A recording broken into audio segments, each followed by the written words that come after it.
Hello you guys, and welcome to my channel, or welcome back to my channel. As you can tell by the title and the thumbnail, we are going to be going over the symptoms from weeks 15 to 19. I figured we would just touch bases again at the 20 weeks. I'm gonna try not to repeat any that you guys already know from the last video, the conclusion of the first trimester. It will be TMI, so if you don't want to hear about that, go ahead and click out. Don't even gross yourself out, okay? Go ahead and click out. I'm more tired than the first trimester, which is odd because everywhere that I read said that like you're supposed to get this burst of energy this trimester, but no, I have been just crashing out of nowhere. I get super exhausted from doing things that used to come so easy to me. The heartburn and acid reflux is definitely more prominent now than what it was in the first trimester.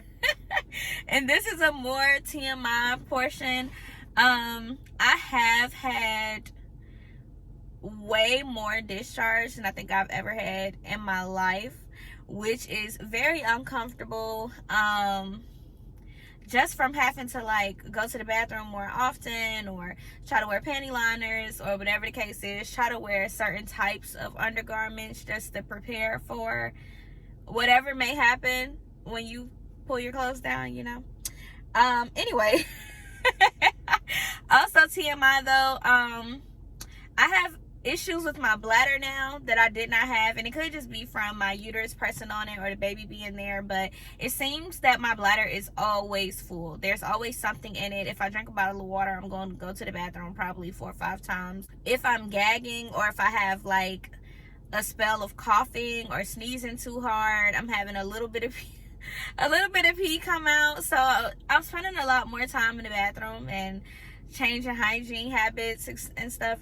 It's kind of gross, to be honest, but it's also funny at the same time. Like, I feel like those people from the commercials, like, I gotta go right now. My body waxes are more painful now than what they were initially. I'm noticing that, especially on my actual lady parts area, that is something that wasn't really painful for me before, but now it's like, okay, give me a minute, let me brace myself before you snatch my soul. Nipple sensitivity and breast heaviness, that's another symptom. And I know that I said that I wasn't going to repeat too many, but it's different now than what it was the first trimester.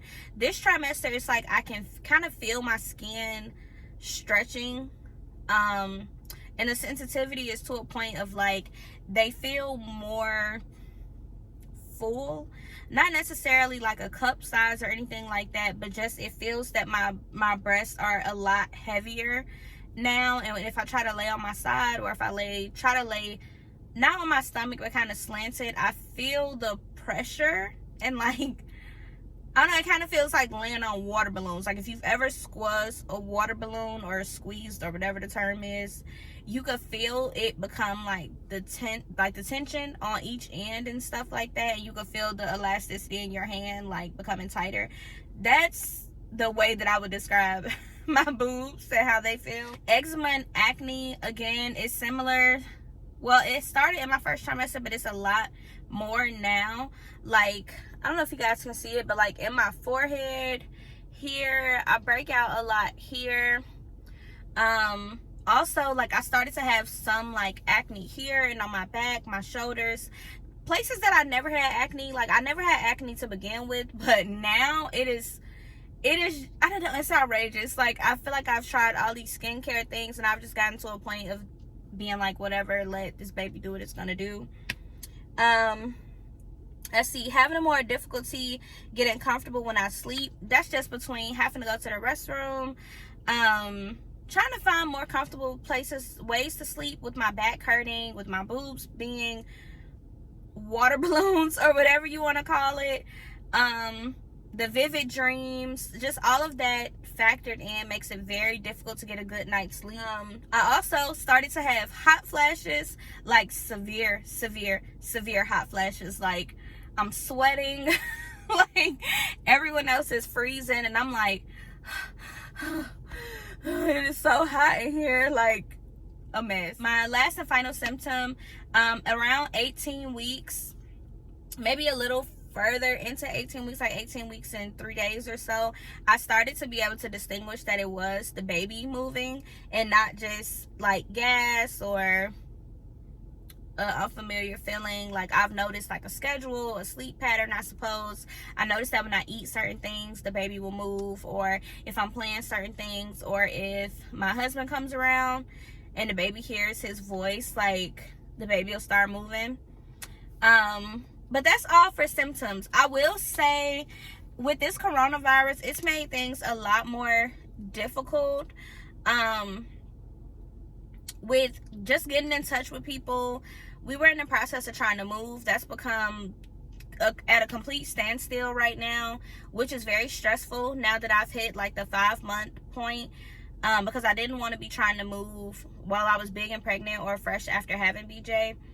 It's also become more stressful in a sense because it's very hard to find things in the stores right now because people are just hysterically purchasing things. And also, even my doctor's appointments have changed. Like, we're now at a place where they don't want people in the room with you. They want you to minimize how many people come with you, period. I've gotten emails and stuff saying that they were going to be being changed, so to keep on the lookout for emails and phone calls, etc. Because initially I was supposed to go to the doctor every 2 weeks following the 30-week mark. Now it's every 4 weeks unless there's some type of testing that needs to be done at a specific week. They also have gotten to a point of doing, I forgot what it's called, but basically doing phone check-ins rather than actual doctor's visits. It's also been advised for you to basically try to self-soothe and try to get through things unless it's an absolute emergency. Then you're supposed to call in and they'll let you know if they feel you should come in or not.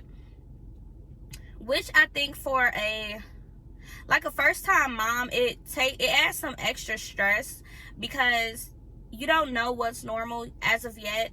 And if you're like me and you attend Google University and just look things up and try to figure things out on your own, it's very stressful because as much as you try to tell yourself not to go online, it's like that's all you have right now. And it's a lot easier for you to Google something and try to self-diagnose rather than trying to get a hold of doctors and email this person and wait for an email back and try to avoid going into certain places just because, one, when you're pregnant, you're more vulnerable to getting sick even before this whole virus thing.